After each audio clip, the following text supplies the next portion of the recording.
All right, what's on the bench today? It's from the Boeing company. And I've got 4 boxes, wooden boxes.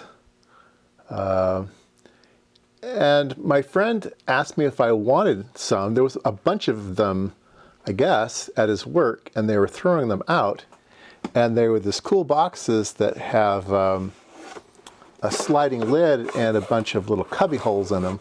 I said, yeah, I'll take some. Organize the garage a little bit. Maybe I can use that.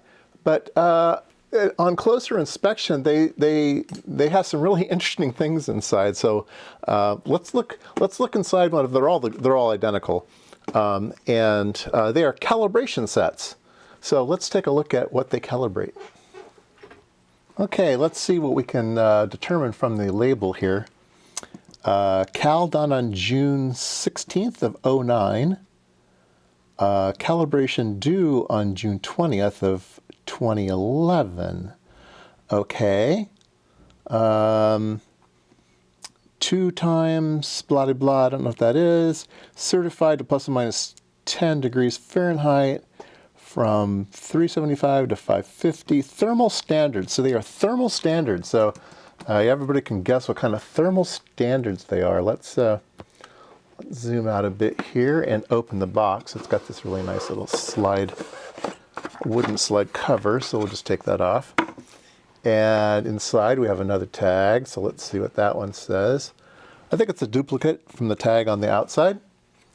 And here are the Cal standards. They are little black squares.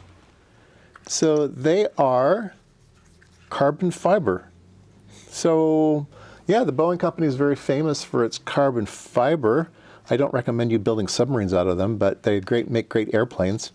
And so, yeah, now each one is marked with a different temperature. So 375, 400, 425, 450, 475, 500, 525, and 550. So a calibration standard, thermal standards of those various things. So what does that mean? What does that mean? These are sanded fabric. That's what the label says, sanded fabric. So on this side you can see it's kind of got a rough appearance where you can kind of see the fabric and everything and the glue that kind of holds it all together. But on this side, it's very, very smooth to the touch. It's just really, really super smooth. So yeah, it's very, very nice stuff. Very rigid. It's scary rigid. It doesn't feel right. Something this thin, it's only a couple millimeters thin, but it seems way too rigid for its own good. Yeah, so that's carbon fiber. Yeah, the little cubbies come with little sponge things, so it makes it, I guess, easier to take out of the box. That's for sure. All right. Easier to take out of the box. All right, let's get these all out of here. And anyway, that's the box. That's what I want. Do something with the box. Take the little foams out. Do something with the box. Yeah, pretty nice. Okay, but let's look at these things. These are really cool. I don't know. I guess these were. I don't know. I guess these were put in an environment where they were given these temperatures plus or minus 10 degrees. And they were, I don't know, at that particular temperature for some length of time. And then, now what are you supposed to do with them? Are you supposed to test them to see if they aren't as rigid or they crumble when you break them? I don't know. And why do you need so many, right? Why do you need so many? So is it a destructive test that you're going to do with these things? Are you going to put them in a press and try to crack them? Or I don't know. Anybody knows? Comment below, because these are weird things.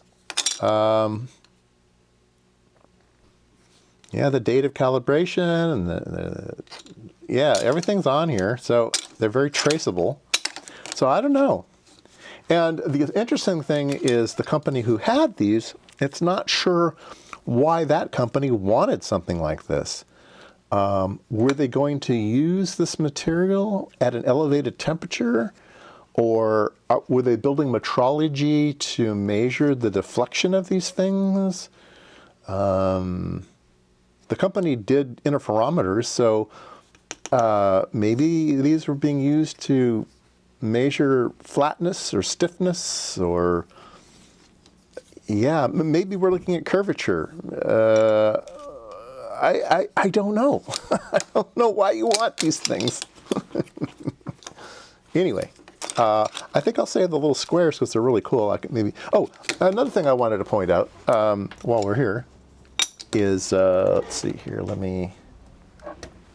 All right, so I've got a ohm meter out here. Let's measure the ohms of one of these. It's on camera. Measure the ohms from corner to corner here.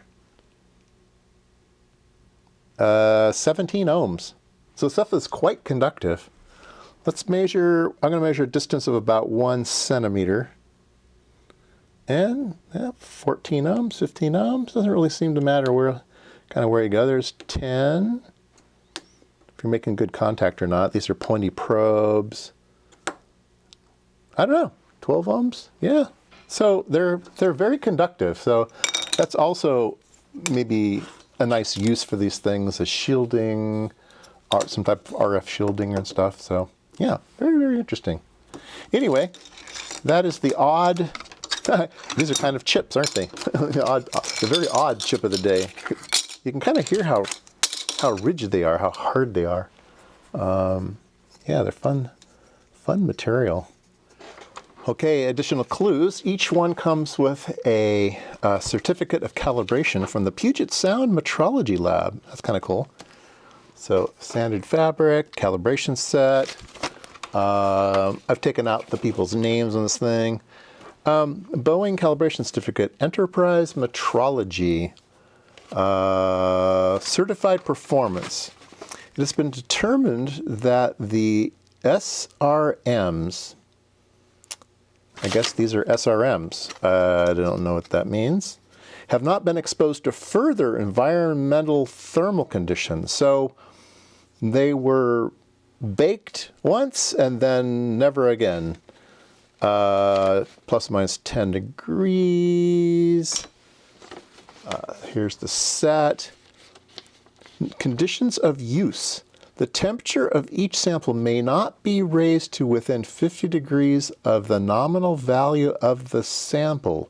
To do so would invalidate the calibration of the affected sample. So if you had a 375, you could get it up to 325, but don't go any further than that, otherwise it won't be right. And the calibration location is the photometry lab. So the photometry, is that the reflection, the transmission? Why would you be doing photometry? Unless you were doing interferometry on the flatness thing? I don't know. Very strange. I still can't figure it out. Anyway, there you go. That's the chips of the day.